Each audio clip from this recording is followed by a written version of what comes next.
Hi மக்களே, welcome to the third reports. இன்னைக்கு நம்ம ஒரு இன்ட்ரெஸ்டிங்கான படம், அதே சமயம் காமெடியான படத்தோட ரிவ்யூவை தான் பார்க்க போகிறோம். இதுலேயே என்ன படமாக இருக்கும்னு கெஸ் பண்ணியிருப்பீங்க.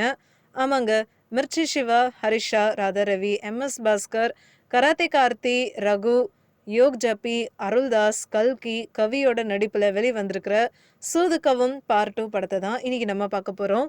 இந்த படத்தை எஸ்ஜே அர்ஜுன் தான் டைரக்ட் பண்ணியிருக்காரு. 2013 ரிலீஸ் ஆன சூதுகவும் படத்தில் விஜய் சேதுபதி, பாபி சிம்ஹா, அசோக் செல்வன்லாம் நடிச்சிருந்தாங்க. அது மட்டும் இல்லாமல் இந்த படம் செம்ம ஹிட்டும் அடிச்சுது. இப்போ இந்த படத்தோட செகண்ட் பார்ட் தான் இது. ஸோ வாங்க இந்த படத்தோட கதைக்குள்ளே போகலாம். ஃபர்ஸ்ட் பார்ட்டில் நடந்த அதே டைமில் தான் இந்த செகண்ட் பார்ட்டோட கதையும் நடக்கிற மாதிரி காமிச்சிருக்காங்க. அதனாலேயே ஃபர்ஸ்ட் பார்ட்டில் நடந்த நிறைய சீன்ஸை மறுபடியும் இதுலேயும் எடுத்து நடிச்சிருக்காங்க. ஃபர்ஸ்ட் பார்ட்லேயே நீங்கள் பார்த்துருப்பீங்க, அருமை பிரகாசமாக நடிச்சிருக்க கருணாகரன் அரசியலில் நிதி அமைச்சராக உள்ளே வராருன்னு காமிச்சிருப்பாங்க. ஸோ இந்த படத்தில் இவரை மக்கள் 3 வாட்டி தேர்ந்தெடுத்த நிதி அமைச்சராக இருக்காரு. இவரை மக்களை பற்றி கவலைப்படாமல் ஊழல் செஞ்சு ஒரு பெரிய விஷயத்தில் மாட்டிக்கவும் செய்கிறாரு. ஃபர்ஸ்ட் பார்ட்டில் எப்படி விஜய் சேதுபதி ஒரு கடத்தல் தொழிலை பண்ணுறாரோ அதே மாதிரி தான் மிர்ச்சி சிவாவும் அவருக்குன்னு ஒரு சில கொள்கைகளை வச்சு ஒரு கேங்கை நடத்திட்டு வராரு. இவங்க தான் கருணாகரனை கடத்தி வச்சிடுறாங்க.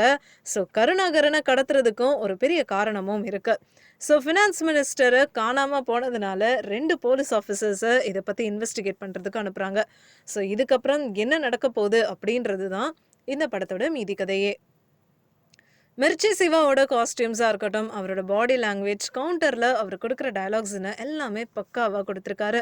அரசியல் சம்மந்தப்பட்ட டயலாக்ஸாக இருக்கட்டும், அதில் வர நகைச்சுவைன்னு ரொம்ப அழகாகவே எல்லாத்தையும் எழுதியிருக்காரு இயக்குனர் எஸ்ஜே அர்ஜுன்.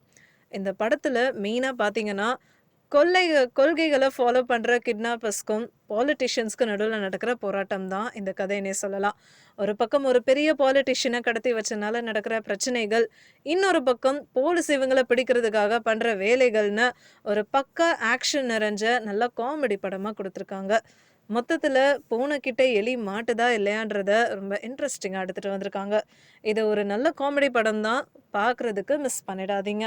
உங்களுக்கு இந்த வீடியோ பிடிச்சிருந்ததுன்னா லைக் பண்ணுங்கள், ஷேர் பண்ணுங்கள், சப்ஸ்கிரைப் பண்ணுங்கள் அண்ட் மறக்காமல் கமெண்ட் பண்ணுங்கள்.